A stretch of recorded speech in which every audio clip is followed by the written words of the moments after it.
Hello and welcome back to my channel.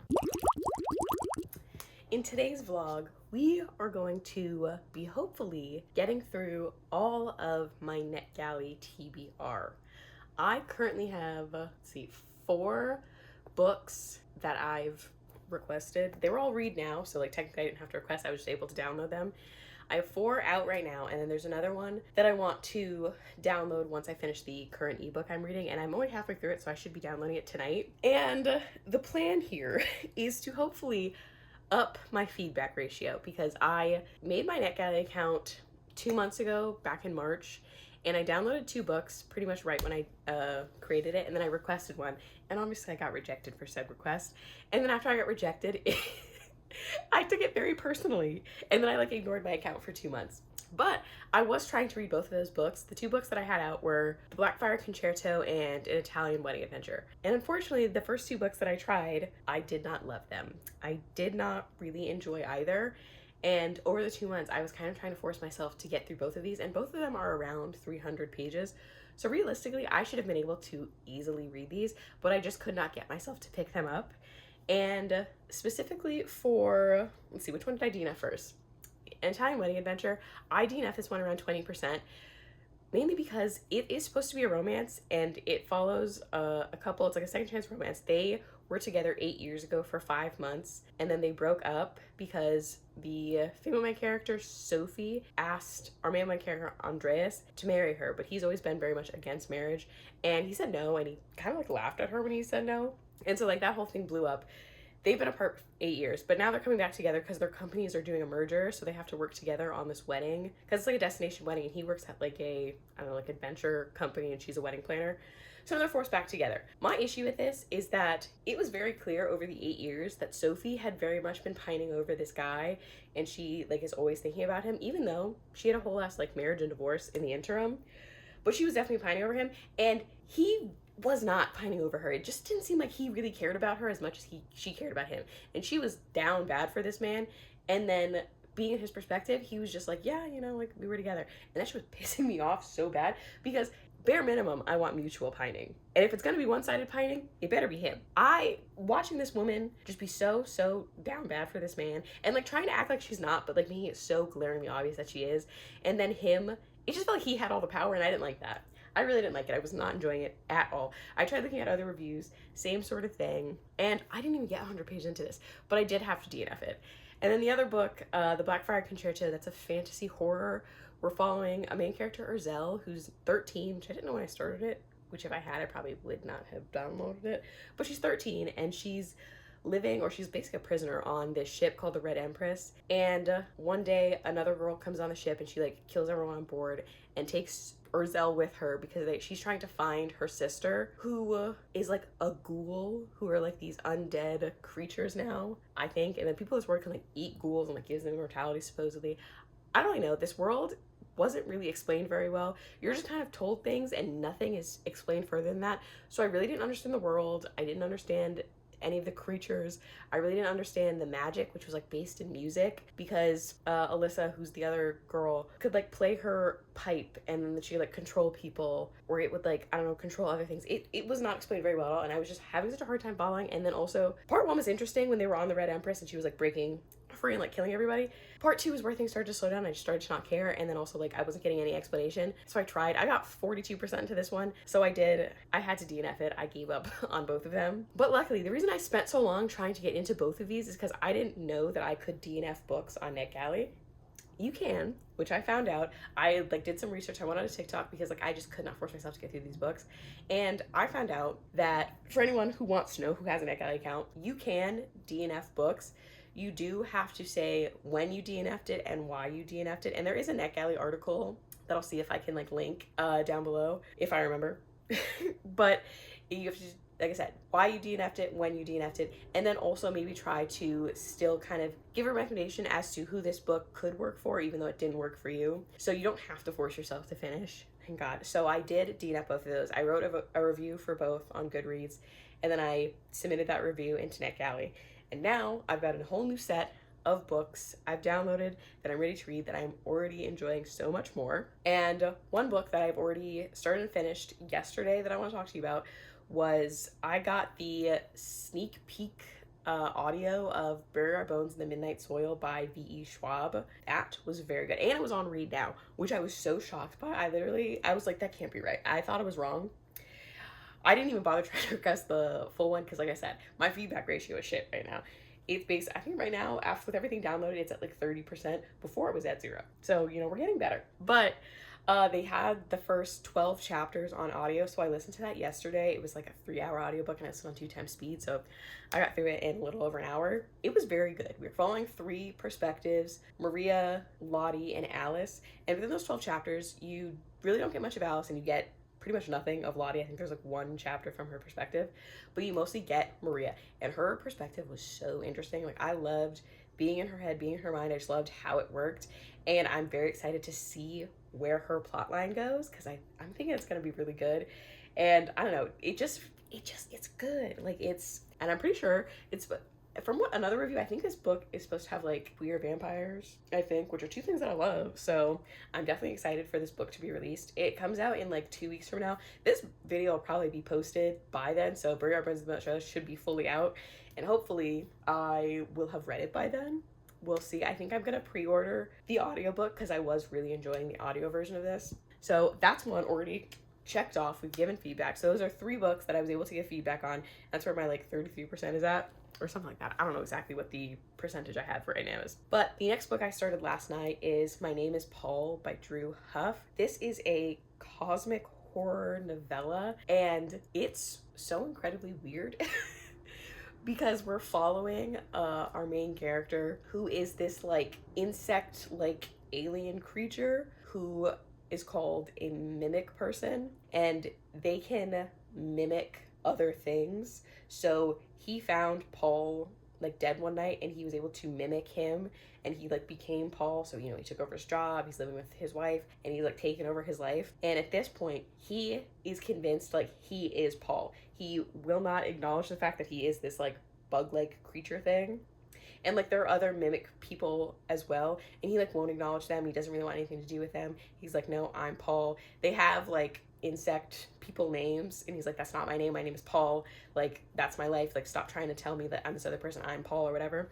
But all of these insect people go through like a heat around like their 7 to 10 years into after they've been like hatched, and he's about to go into heat, but he's again very much in denial. He's like, it's not happening. Like, I can just will it to not happen. I'm Paul. I'm not this other creature you're talking about. And at this point, I'm about 50% of the way through. He's kind of gone off the rails a bit, because when they go through heat, like that's all they're focused on. That's all they think about. And like everything else, all their emotions, none of that matters. All they're focused on is being in heat. And things are kind of going off crazy right now for him. But I am enjoying it. I said I'm halfway through. It's only 168 pages, so I will probably be finishing this tonight. And then I will update you when I'm done and when we head into the next book. So we will talk back later after I finish both books.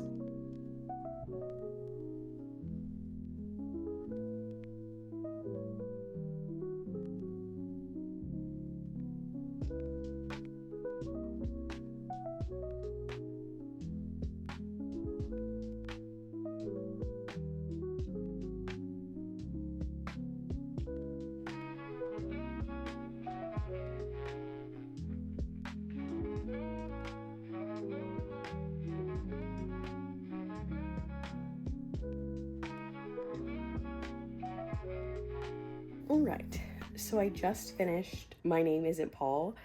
I'm giving it 3.5 stars. I thought it was fun. It was weird. I definitely feel like it's a book that like in like a year or 2 from now I'm probably not gonna like remember and think about, but it was a fun read. It's still weird as hell. Like that's my main takeaway from this. The book was weird as hell. So I think if you're into like weird horror, especially with like the bug people and them being able to mimic other living creatures and like shit like that, and like them going into heat, that sounds interesting, this book might work for you. It's only 167 pages, so like it's a quick read. You can definitely read it in one sitting. And I saw the author, at the end of the book, you know, like they suggest other books by the authors. There's one book that came up, I can't remember what it's called. It was, I think I had it on my phone, I don't remember.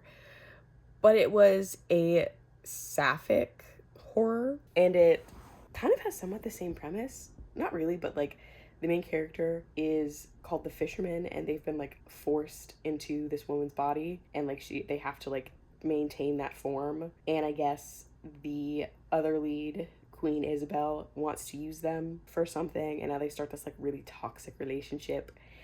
And Queen Isabel says like she's never gonna let this girl go. And that's really all I know about it, but it sounded interesting. It's another novella. It's 176 pages, so I might pick that up at some point. But I wrote my review for this. I've put in my NetGalley review for it as well, and I would say that like helped my feedback, but it didn't, because I did immediately go and request or download The Lie She Wears.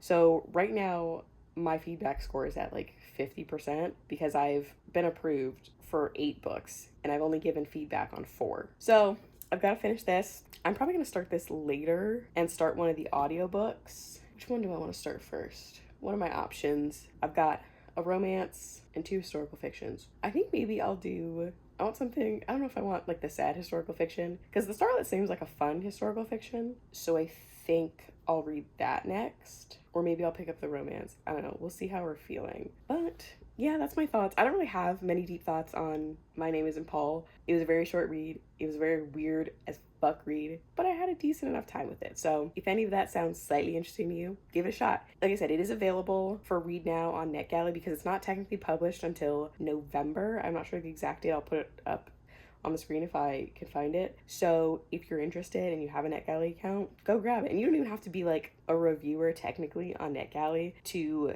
get the books, because you don't have to be approved for any of these. You can just do read now. So even if you're not someone who has like a book talk or a booktube or really reviews anything, you can still get these. And hell, even if you're not someone who has like a book talk or booktube, if you have Goodreads and you like write reviews on your Goodreads, you can still get like arcs from publishers. Because I've seen people say in like other comments that they have like nobody follows them, nobody's really interacting with their reviews, but they just review on Goodreads and they still get arcs, and like some pretty big arcs from like, you know, the big 5 publishing houses as well. So if you're interested, like, start writing some reviews. You could probably get some arcs, and some pretty good arcs too. So yeah, I finished that. I'm gonna start one of my audiobooks and I'm gonna start editing, and I will tag up with you again once I get like probably 50% to whatever book I pick next. Hello everybody, it is evening. It's like 10:30 now, and I was gonna update you in the morning, but for some reason I just really want to update you now. So since we last spoke, I did start the Starlets. I started the Starlets, and I don't think I gave you an explanation on what this book is about, but it is a historical fiction, but I feel like it's almost like a historical fiction thriller, more like cozy thriller, because I don't feel like it's that dark. But basically we're following these 2 Hollywood starlets, and they are casted in a movie that takes place in, I think, Greece, but they are like rivals. They hate each other because one of the starlets, I don't remember anyone's name, I'm so sorry. I think it's Violet and Lottie. I could be wrong, but we're gonna go with Violet and Lottie. So Violet used to be in a relationship with Teddy, and like she thought they were in love, they were gonna get engaged, but then he shows up at the Oscars with Lottie and like doesn't even tell her, just like, and there's more to that, but like I'm gonna try and keep it vague. I don't want to give any spoilers. And so that's obviously why Violet hates Lottie, and Lottie doesn't necessarily hate Violet, but like she very well knows that like she was the other woman. And so like they just have like a rivalry going, they're butting heads and stuff like that. And I was really enjoying the first part of the book when it was just them like kind of being really catty with each other on this movie set. I was really eating that up. And honestly, I could read a whole book of them just like the being catty, and then like growing together and like learning to love each other and blah blah blah, and like not even with this whole like crime part of it. I really could dig that. But at some point, someone that works in the movie production is murdered, and Lottie and Violet have to like go on the run because the people that we're assuming that are behind the murder are like trying to come after them. And I really don't know like anything more into that, because it just seems like a lot of the people that were hired on to work on this movie set are doing something nefarious, and they kind of stumble on it one night, and now they both are off trying to outrun these people that are trying to chase them down. And that's pretty much as far as I've gotten into it. That's pretty much what the synopsis explains. I'm really enjoying it so far. I'm 40% of the way into it, so I've gotten honestly decently far this evening, and I think it's going very well. I'm really enjoying it. I think it's a solid like 4 stars right now. We'll see how it goes. We'll see how the second half winds up. I'm probably done reading for tonight. Well, reading that for tonight, and I'll pick it up tomorrow. Honestly, I could probably finish it tomorrow, because honestly, like I got that first 40% pretty quickly, so I could probably finish that up tomorrow. And then tonight I want to try and read probably at least the first chapter or two of The Lie She Wears while I'm in bed, because I'm getting ready for bed currently. We're in my bedroom, if you didn't know. But yeah, that's the focus for tonight. Very much enjoying the Starlets, and I'm going to get started on The Lie She Wears. We're going to get started on that tonight, and I will talk to you in the morning. Honestly, probably not even in the morning. I'll probably just talk to you again once I finish the Starlet, and then I'll give you whatever updates I have of this. I'm probably not going to get super far into this, but we'll talk tomorrow.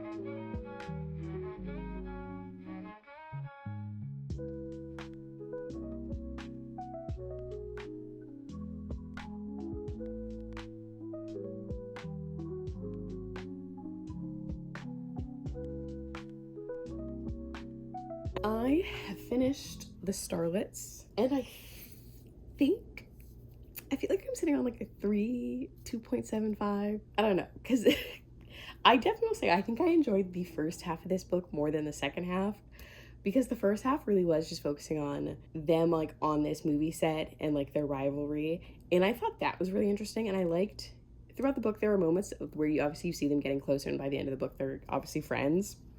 And I really enjoyed that aspect of the story. So like I kind of wish the whole story was just that, because that could have been like a really solid read for me. But the other plot with them going on the run and trying to figure out what's going on within this movie studio and like what crimes are being committed. Here's the thing. I went into this knowing I couldn't take it seriously, but even then I'm like, why? You know? Because the way I kind of think about it, it's kind of like Fast and Furious, specifically like the later movies, where you genuinely cannot take it seriously, because what are the odds that these people would ever be in this situation and then also be excelling, like being able to avoid corrupt cops and all these, I don't know, mafiosos, and then taking them down. Like, you really gotta let go. And the ending is so, it's even more out there that I was like, okay, sure. So I don't know, it's one of these books where like you just kind of have to be like, you just have to, it's a yes and kind of book, you know. It's like, okay, yep, that's happening, yep, okay. And then I do feel like the middle part where they were on the run did kind of drag a bit. I felt like it was a bit boring. It was just, okay, run to here, do some of this stuff, run here, then run there. It was just a lot of them being chased, and that was definitely kind of boring. So I think the beginning was definitely the best. The ending, while absolutely batshit, was entertaining, I guess. And then, I don't know, and also like the twist of like who's behind what and what's going on was not surprising. Like, I feel like it was pretty obvious from the beginning what was going on and like who was behind it. And then what else? And then also in the synopsis, because obviously I read that on NetGalley to see if I wanted to read this, it pretty much gives like all the plot points up until like 70%. It pretty much gives every plot point of the book at this point. Like, it says, okay, they start off on the movie set, and then they find a body, and then they run to here, and then they go here, and then they go here, and then they go here, and then they end up back here. That's pretty much everything stated in the synopsis. So nothing was really a surprise, because like I knew all that stuff was coming. So yeah, I don't know, I don't have like strong feelings on the Starlets. I liked the characters, I really did. I thought they were really good, and I like they each had like their own kind of backstory with things. Especially, what was the one girl's name? Lottie. I really enjoyed her character, and I really liked seeing them get closer, and I really liked their relationship. And then I liked, obviously, the relationship with, I think there's two other characters, like Teddy and Max. They're not in this as much, but I did like that. And it was giving vague Seven Husbands of Evelyn Hugo. If you've read Seven Husbands and you've read this, you're going to see like where I'm making the connection. And I feel like that's kind of why I liked it, because I love Seven Husbands of Evelyn Hugo. But like, I really, any book that kind of gives me that vibe of Seven Husbands, I feel like I do kind of like, even just a little bit, like even Great Big Beautiful Life by Emily Henry, while not even anywhere near, I think, Seven Husbands, it still had that vibe, so I still kind of liked it for that, and I really liked that, the storytelling of it. And same thing with this, we got the 50s actresses. That was fun. The actual off-the-wall bonkers plot part, I don't know how I feel about that. I don't know how I feel about that. I feel like on Goodreads, I'll give it a 3, but I feel like my feelings are like a 2.75, just because that off-the-wall plot was like the majority of the book. And towards the end, I was just kind of like, all right, we need to wrap it up here. But we are done with that, so I'm gonna go write up my Goodreads review, post it onto NetGalley, so we've got one more thing checked off. The feedback score is getting up there, guys. And then my next book, I think I have 2 options. I have another historical fiction that's a bit more sad, because this one's definitely more of a upbeat mystery kind of book. The other one I have is World War II. So I don't know how I feel about that. I don't read a lot of World War II historical fiction. Like, I've never read any of the popular ones. Like, I've never read The Nightingale, I've never read The Book Thief, I've never read All of What You Cannot See. I haven't read any of them. I think the only World War II book I've ever read was Night by Elie Wiesel, and I read that in high school. World War II just doesn't interest me much, and I think it's mainly because in school you focus so much on World War II that it's never really interested me to just read it for, like, quote-unquote enjoyment, because I don't know how much you can enjoy reading a book about World War II, you know what I mean? But, so that's my option. This will be my first World War II fic. I think I'm gonna like it. I think it's gonna be good. It has very good reviews. Unlike the Starlets had like a 3.67, which for Goodreads is pretty low. This other one, this other one has a 4.18 rating. And then I have a romance. So I think I'll do the historical fiction. Let's get the sad one out of the way first, and then we can end on a happy note. Hopefully the romance like eats. I really have no additional updates for The Lie She Wears. I think I'm on chapter like 3. I literally read like 2 chapters last night, because one chapter is like really short. And then I read like a chapter when I was sitting and waiting for my Pilates class to start. So literally nothing else started. She got the first letter from her mom, and that's like uncovered some mysteries, but we don't know what it means. So I'm gonna keep going with this, and like I said, we will chit chat later. I'll probably update you again later tonight. I think I might be able to get a good chunk of the way through this historical fiction, but we'll see. Update time. It's the next day. I really didn't read shit yesterday, but I can't remember the last thing I told you I was gonna read. I listened to the first chapter of When We Had Wings, but that's as far as I got into it, so we're not gonna talk about that. But I did get 30% of the way into The Lies She Wears, and my thoughts on this right now. I am not loving it. It's fine. I don't know. It's like we're getting 2 POVs. One from Pearl, who's the daughter, and then another POV set in New York in 1992. And we don't know whose POV this is, because each chapter, it's like a different name. So we don't know who this person is, but like you can tell that she's like this other POV, which is the POV I prefer. She's like a sociopath low-key, I'm pretty sure, because the way she thinks about people and she talks about people and what just happened in one of the previous chapters was very interesting. And like her mind, she's insane. So like that is fun, but like her chapters are few and far between, and they're also very short. Pearl's chapters are much longer, and I don't know, with everything going on with her, because like she got the first letter, which I think I mentioned, and she's found 2 other letters since then. And I think my main gripe with how this kicks off is that the catalyst for us finding all these different letters and like going through this story is that the first letter somewhat alerted her to that there's more letters, which didn't have, because again, the first letter, it's not stated that there's going to be more letters. And I don't think it's ever been set up that her mom like would leave her clues or stuff like that or anything. Because I feel like in other books, anytime someone is like searching for clues that someone left behind, it's been established that that's like kind of the type of person they were. They left clues, they did these things. That was never established. So the first letter she got, what like made her think to go look for another letter was that her mom said in her letter that she broke her arm, but she actually broke her leg. She broke it when she was like 3. She was like, okay, well that's weird. But the other thing is that her mom supposedly has been having cognitive decline for like years or months. So clearly she hasn't been in the right mindset or the right hasn't had the right mental capabilities in months. So I feel like the obvious trajectory that could have gone in was that, oh, I got a letter from my mom. She incorrectly remembered that I broke my arm when it was actually my leg. However, she's been in cognitive decline for months. So that's probably what it was. And like, she does think that for a second, but then she's talking to some other guy about ciphers or something. And he mentions that sometimes people leave codes by like changing up one part and making it like a lie when it's actually true. And she's like, well, maybe that's what happened. So I have to go look for this old cast. And then that's where she finds it. I'm like, that makes no sense. Because what kind of mental leap is that to not think that your mother, who's in cognitive decline, just misremembered something? Instead, you're like, no, she's leaving me these clues, she's leaving me these ciphers, like that's what it is. And that's what kicks us off. And that is already like dumb. Like that already doesn't make any sense. And then I'm not really liking her as a character either, because one, and I was saying it, she left her job 2 days in a row, middle of the day, to go like find these letters and find out this information. And I'm like, girl, you have a job and you're pretty new at this job.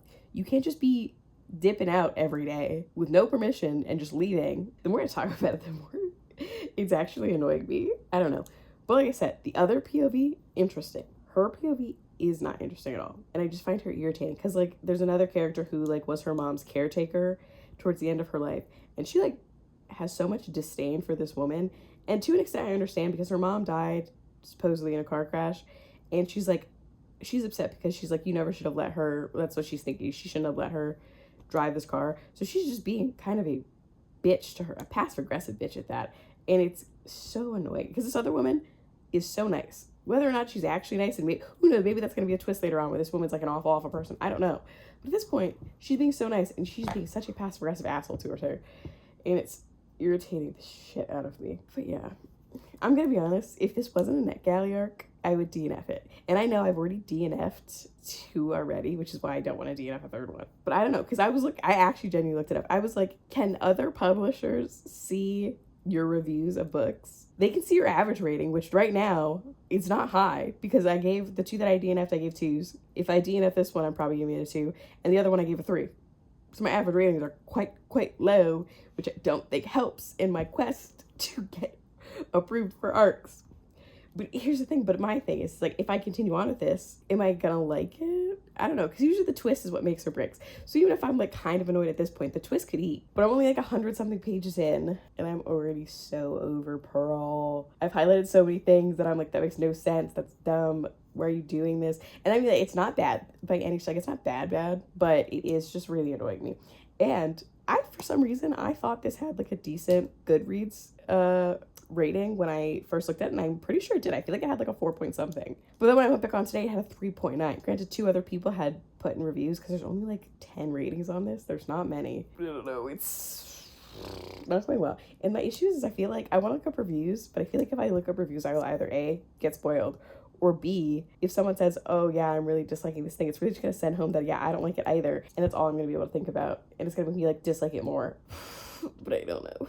I'm going to see if I can get 50% of the way into this today. And then I guess I'll make my decision. I don't know. I feel like I want to push through and just finish it and like get to the twist. But like low key, I'm not seeing any connection. And this mystery that's been revealed in the letters that she has to like solve, I actually don't care. Like I don't care about that. I really only care about this other girl, Sarah. So I may be skimming this bitch for a little bit towards the end. But I don't know. I will probably talk to you about this book when I finished it.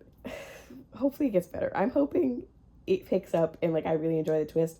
But with my track record with thrillers, a lot of times the twists end up just like disappointing me, because like it's either good or it sucks. Because even a middle of the road twist kind of still sucks because you want it to be good. So yeah, we'll talk later. I'm only like 2% further. I've also moved positions because where I was before was making me fall asleep. Is this position helping because I'm laying even further down? No, but I am a bit more awake. But something I've noticed in this is that this girl just talks out loud to herself all the time, and it's low-key annoying. But it makes me wonder, I'm like, is this gonna like, I don't know, because like her mom's been having cognitive decline, and I'm like, okay, maybe she's also having cognitive decline.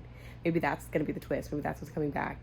If it is, I'm not gonna like it, because it's consistently like she'll be by herself and she'll just be like, what does this mean? What are we doing here? Why would she do this? Is this why, like, fully talking out loud to herself? Why? And sometimes she does it like when she's at work and she's like musing about the letters and what's going on. And I'm like, girl, you're in public. People can hear you. And I get you're by yourself, but you don't know that 100%. Someone could still overhear you. Also, I don't know. They keep calling her car Mia the Kia, and that wasn't established. She just like said it one time, and now they've said it again. And I don't like that either. Am I being nitpicky at this point? Yes, because I'm not enjoying the book at all. Also, one more thing. She found, I think it's the third letter, but it wasn't even through the clues that she found it. She like happened to go through one of these boxes and found a picture that was like wrapped up.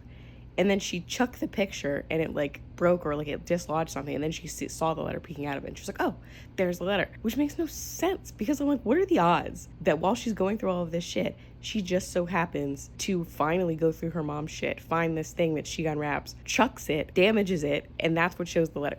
Like, that makes at least make it plausible that like the chances of her finding that letter at that point, because it's the third one in the set, that makes no sense. I don't like this book. I took a gamble on a thriller because normally like a thriller, even if I'm not liking it, normally I still want to finish it. Like I'll still push myself to the end because like I want to know the twist. But like this one, I genuinely don't care. I would DNF this right now if it wasn't a NetGalley. This sucks. Maybe I should just DNF it and then find something else that I'll like. Because I liked, what was it? Paul. My Name Isn't Paul. I gave that one 4 stars. That's the only 4 star I've given because I've given a 4, a 3, and 2 2s. And this will be another 2, so like my average rating would be pretty shit. But I doubt my other 2 books are gonna be 5 stars. Like I think I'm gonna like them, but I don't think they're gonna be 5 stars. I'm gonna go do some math. I'm gonna see if I can DNF this. All right, we're back with another update. I have decided to tentatively DNF The Lies She Wears. It doesn't get published until I think like November. So I've got some time to continue reading, and I think just right now I'm not in the mood for it. So we're gonna put a little pause on this. I, however, did start and finish another book in the interim. It was a graphic novel. It's called Trumpets of Death. It was really quick. I think I literally read it in like less than 30 minutes. Like I flew through it because there isn't much dialogue on it, but it's even in my review, I give it 4 stars. I said this book is low-key an acid trip because at the beginning of the story, this kid, I don't even think they gave us his name, but this kid, he gets dropped off by his dad at his grandparents' house because I think his mom is missing, and that never resolved. We never really find out literally any information about that, like where she goes, why she's missing, what happened. You get no info on that. But he's at the grandparents' house, and the grandma, she's like happy to see him. The grandpa like ignores him, and then when he does acknowledge him, he's kind of an ass. But then they're like in the woods one day, and they're like looking for mushrooms. They're mushroom hunting, so they're picking up all these mushrooms, and I guess he grabs one mushroom, but it's like, I don't know, one of those psychedelic ones. So then I don't know, he like turns into a deer, and I don't know if he was hallucinating that or if he's actually a deer, because I think he was missing for a bit because they couldn't find him, so like he was actually a deer. I don't know. But like that was happening. But while that was weird, it was like a fun enough time. It was really short, and the art style was really cool. They had a very limited color palette. So like some pages were just like greens and pinks, and other pages had like yellows and blues. I don't know. But it was really, really pretty. And I did really like that. I like the art style, and I did like that choice to have that very limited color palette. I thought it really worked visually. The other book that I said I was listening to was When We Had Wings. This one, I think I might just put off till the end of this vlog because, I don't know, reading the thriller, I was enjoying it, so it was depressing me, and I don't feel like reading a depressing book. This is World War II, so like, clearly gonna be depressing. I was trying to be out of my comfort zone, but I'm like, I shouldn't have.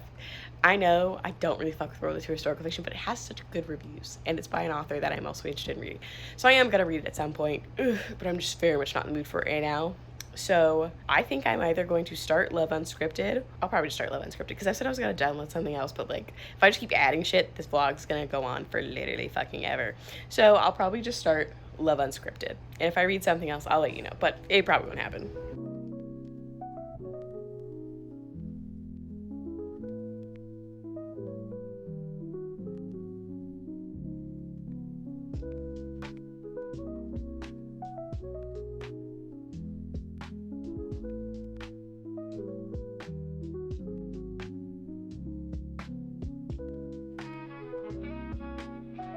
I am 50% of the way through Love Unscripted. I'm enjoying it so far, But there's one character, oh my fucking god. I don't think I told you what this is about. Let's get into that first. So Love Unscripted is a fake dating, yeah, I think that's it, fake dating romance. So we have our main character, Chloe, who is the author of a book that's getting adapted, and the hero, I don't remember his name. Anyways, he's been casted as the male lead, and when like the director or whoever tells her that on the phone, she's like vehemently expressing how much she does not want him in this role, and she doesn't think he's a good fit. Little did she know, she was on speakerphone and he heard everything. And so when they come to her small town, because that's where they're filming, I guess their management agency or like even the production on the movie says that they should start to fake date. And one, because it would help his reputation because he has a pretty shitty one, and then would also help with her like popularity and getting more people like follow her on Instagram and like be interested in all her other books. So that's why they start dating. So right now, that's pretty much what we've been doing. It's been really good. You know, they're getting closer. There was 2 scenes of, like caretaking, when like one of them's sick and the other one takes care of them. Both of them got sick because he got sick and she took care of him. It was really sweet. And then obviously she got sick from him. And it was so funny because I think she took some pill and she had like this weird side effect from it. So she was very loopy. It was a really funny scene and I thought that was really good. But Chloe's brother is literally so fucking irritating because he's been, the way he's described, I don't know if he's like a womanizer, but like he dates women for like a couple weeks and then something about them, he's like, he finds something about them that's like their fatal flaw, and so he has to break up with them. So he's never been committed to literally anyone. And he knows it's a fake relationship between Chloe and this guy, and he's such a dick to the hero. And basically like, you're using her, you're gonna hurt her, blah, blah, blah. And he's a dick to his sister about it too. Basically like, he doesn't care about you, you're just gonna get hurt and whatever. And when she expresses her opinion of how like she doesn't want him dating her friend because she can tell that they both seem to be attracted to each other, he's like, what the fuck would you know? Like you have 0 track record, blah, blah, blah. He's being such an ass. Like, and he has no reason to, because which is one of my things, he told her to mind her business when she brought it up with him, when he has been so in her fucking business about dating this guy. And I'm like, you're one to fucking talk. What do you mean stay out of my business? You've been all up in her fucking business about this fake dating bullshit, and you're being an ass to her about it. It's not like he's even trying to be nice and be like, hey, I'm worried about you, blah, blah, blah. He's just being a dick. And he's been a dick this whole book. And he's pissing me off so bad. Like, his character is irritating the shit out of me. But other than him, the book's going well. It's fun. It's interesting. They're getting, closer together. I don't foresee this being a 5-star because I just don't really feel that. Like, I feel like this is one of those, like, fun beach reads that's, like, really no effort. Just, like, a fun, happy little rom-com. But I'm enjoying it. So I will probably finish it. I might finish it tonight or I might finish it tomorrow. We'll see. But I'll update you when I'm at the end. It's going well so far, but that brother, Jesus fucking Christ, I need him to shut the fuck up. All right, let's talk about Love Unscripted. Last I spoke to, I said this book was gonna be a 4-star, and it shit the bed so hard in that last act. Oh my God. Let's talk about some stuff right now. I already said I hated the brother. His whole thing, I'm fully spoiling this book. Don't read it. I hated it. So he still hates, what is his name? I still can't remember his fucking name. Sean's the brother. I don't fucking remember. Whatever the hero's name is, he still hates him. He's still being a dick. And yet, for some reason, is acting like he hasn't, like it's no problem for him to try and date her best friend, even though he has such an extensive track record of being a dick to women. So it's like not surprising as to why she's not cool with you dating her friend. And for some reason he's like not understand. But then we get some half-ass fucking apology about him being like, yeah, I guess I was just projecting my stuff on it because like he's been going to therapy, I guess.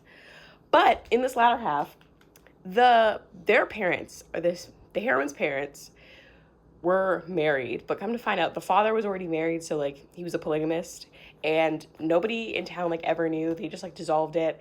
And then he like ran off and went back to his original family, like never talked to them again. And she confides that into Liam. That's what the fuck it was. Liam. She confides that into Liam. And then he goes off because he has to leave. He has to go do an interview with People magazine. The next day, her friend calls her up like, oh, I was just like surfing the internet and I found that I guess People magazine broke the story on her dad being a polygamist. And first of all, they're all panicking. It's like, oh my God, this is going to ruin our lives. Blah, blah. I'm like, how? It's not like you're some big A-list person and this is like a scandal that's coming out with your family. And even if it was, it sheds poor light on your dad and not you, because you were kids. How did you have any... You literally couldn't have done anything with what your fucking dad did. But they're acting like this is the end of the world, like it's going to ruin her career and blah, blah, blah, all this stuff. And I'm like, why? How? But anyways, that breaks the story. So she assumes Liam's the one that told them. Does she go to confront him? Does she talk to him face to face? No. She texts him and she's just like, I hope you're happy with the fallout of this. And he's like, obviously, what the fuck are you talking about? Because he didn't do it. And basically she doesn't tell him why she's mad at him. She's just like, just so you know, we're done. And then blocks him immediately. And I was like, what are you, fucking 15? This is supposed to be, you're an adult. This is the guy you, like, supposedly you're falling in love with, you could see a future with, and you couldn't bare minimum have a face-to-face conversation with him. You texted him. And on top of that, you didn't even try to hear his side. You just straight up were like, we're done, I don't want to hear anything from you. You didn't even ask if he did it. You just fully fucking assumed. And then even after, on top of that whole third act breakup happened, and there were still 2 hours left of the audiobook. So, too fucking long. And then Liam gets online, and he still is trying to, like, be the better person. He does an interview with someone, because, like, it got out that they were doing this fake dating thing, and I guess a lot of his fans were giving her hate online. And he does the interview, and he's like, yeah, this was all my idea, blah, blah, blah, blah, blah. And I'm like, okay. He basically didn't do shit wrong with the whole fucking book. And she was a bitch to him. And then right at the end, she was like, I'm sorry, I love you. And then that was just how they reconciled. I swear to God. And even Liam's best friend and manager was like, well, do you think maybe you gave up too quickly? Like, and he was like, well, she blocked me. Like, how was I supposed to talk? Like, well, you could have emailed her. I said, I'm sorry. If the person I was falling in love with accused me of something, didn't let me hear my side of the story, just straight up accused me and then straight up blocked me so I couldn't contact them, fuck them. You're dead to me. I'm not going out of my way to try and plead my case because you couldn't even give me the fucking benefit of the doubt. Yet you want to claim you love me? What the fuck? Oh my God. This book had me so fucking heated. Like, it pissed me off so bad. And when I last talked, I was like, it was going well. I was enjoying it. It was funny. I was going to give it a solid 4-star. And now I'm like, I'm feeling bad. Because, like, all of my fucking NetGalley reads turned out to be 2 stars. Which, I mean, maybe that's what happens with these read nows. They're like the not as sought after books. But this one has a good rating on Goodreads. I'm pretty sure it has like it has a 4.13 rating on Goodreads, which doesn't even make you feel good about the thriller, because that one has like a 3.9 something. God, the ending, it was not good. I hated every part of this. Oh, yeah. This is not going well. This vlog is not going well at all. What have we done? We've had 1 4-star in this vlog, I think, with My Name Isn't Paul. And then, I mean, I guess we had the sneak peek of the V.E. Schwab book, but that was technically prior to the vlog. And it was only a sneak peek, it wasn't even the whole book. And I guess Trumpets of Death was 4 stars, but like that was such a literal itty tiny, and I didn't hate the Starlets, but it also wasn't great. I just want to read a good book. All right. We have completed Love Unscripted, so I need to go write my review and give feedback. And then I just have When We Had Wings and The Lies She Wears. We'll see if we can get through these. I feel like When We Had Wings could be a book that I'll like. I have high hopes for that one. That's one I think I will actually like it. The Lies She Wears, probably not. That one I feel like max, I'll give it 3-star. I would love to be surprised, but I don't think I'm gonna like it. But I'm not gonna DNF it because I've already DNF'd 2 of my NetGalleys already, and I cannot go for a 3rd. At least I really don't want to. And I was trying to like get books that I like because I know publishers can see like my average rating, and I feel like if they see that my average rating is like 2 something, they're gonna be like, oh, she hates everything. We're not gonna give her none of her recs. But yeah, we're calling it a night. I'm gonna go put my review in and try to forget this god-awful book. All right. I don't know when was the last I spoke to you. I keep saying that. I'm pretty sure I told you I was going to start When We Had Wings, and I have started and finished that book, and I'm giving it 4.5 stars. It was very, very good, especially like the last little bit of it. I don't know. I literally just finished it, so I feel like I'm still like, I don't know, very affected. I'm still very close to it, so I don't know, maybe if I take some time away from it, my rating might go down, but I feel like it's a solid 4.5. And I don't think I explained what this book was about. This is a World War II historical fiction set in the Philippines, and we follow 3 military nurses. One is a Filipino nurse, one is a Navy nurse, and the other is an Army nurse. And they're all stationed in, I think it's Manila, but the Philippines essentially. And Japan invades the Philippines, and they're all taken as like prisoner of wars. And it basically spans, I think, like 3 or 4 years of them being essentially like in not captivity, but essentially being prisoner of wars during World War II. And it was a good story, especially like that last 100 pages really got to me. And like I didn't cry, but like I teared up multiple times, and not even at like sad parts, but at like things that were like happy or hopeful, because you've been with them throughout all of the like traumatic things that have happened during this war. And at the end, when hopeful things are happening, it just got to me a bit. I will say, like, my only real critique of the book is that it is established that, like, we're following these 3 friends, and, like, they have such a close friendship, and you see them they're able to somewhat meet up and then be separated throughout all the 4 years, is that I don't feel like at the beginning we really established that friendship, because, like, we had the first chapter, which is, like, the prologue, which is when they met, and then when we get to the actual chapter 1, that's when, like, Japan is invading, and that's when like they all get pretty much separated, like I think within that like first or second chapter. So I feel like we could have established the friendship a bit more, but like I still felt it, don't get me wrong, like when I was reading through it, because really like they're all they had throughout those 4 years. Even when they were separated, they just kept thinking about how much they want to see their friend again, and how much they hope that they all make it out of this at the end. But it was such a good book. Like my chest still hurts from reading like the end of that book, and like how emotional it's making me feel. Like genuinely my chest still hurts. But on an even more exciting note, last night I got by finishing Love Unscripted, I got my feedback ratio up to like 80%. I think I was at like around like exactly 80. And last night I decided I was gonna finally put in some requests and like stop doing the read nows, find the requests of things. So I did request 3 titles. Oh no, I requested 4 titles, and I've been approved for 2. I'm so happy. The one that I got approved for is called Automatic Noodles. It's published by Tor, but I have the audiobook, which is through Macmillan Audio. And this is like a short, I think it's a sci-fi novella.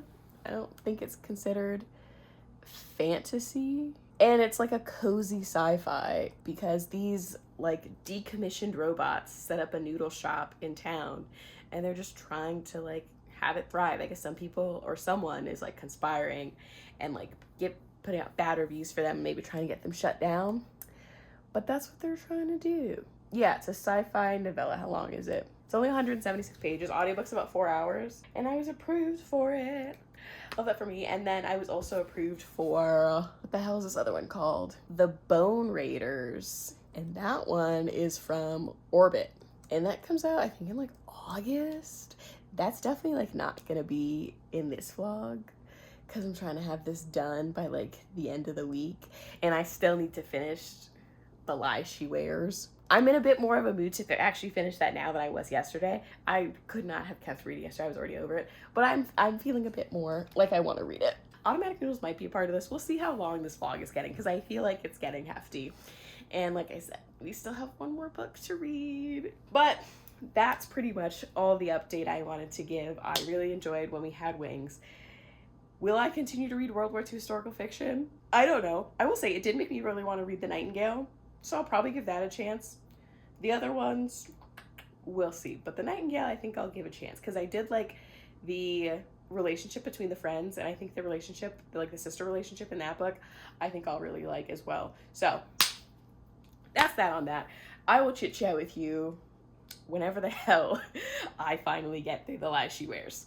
All right, we are at the final clip of this vlog. We're ending it off on a bit of a low note, because I did in fact DNF The Lie She Wears. It didn't, I think I literally read like a chapter or 2 more, and I just could not push myself to keep going, because in the next chapter that I read, I know I talked about how like her finding these letters makes no sense, and she found, was it the 4th letter? Again, it makes no sense, because she was like in her dad's shed, and then she just decided to suddenly dig this hole where she finds something, she jumps back, and then notices the letter under a table. The odds of that happening, like, what are it just makes no sense. I don't understand. All of these letters just seem like they're found by happenstance for most of them. Some of them she had to make these leaps in logic to figure out, and it made no sense. It made absolutely no sense. And I was looking at other early reviews, and it seems like people are really enjoying it. It just simply wasn't working for me. I really wasn't enjoying the mystery, because honestly I didn't care. Like, interesting things were happening, but I just did not care at all.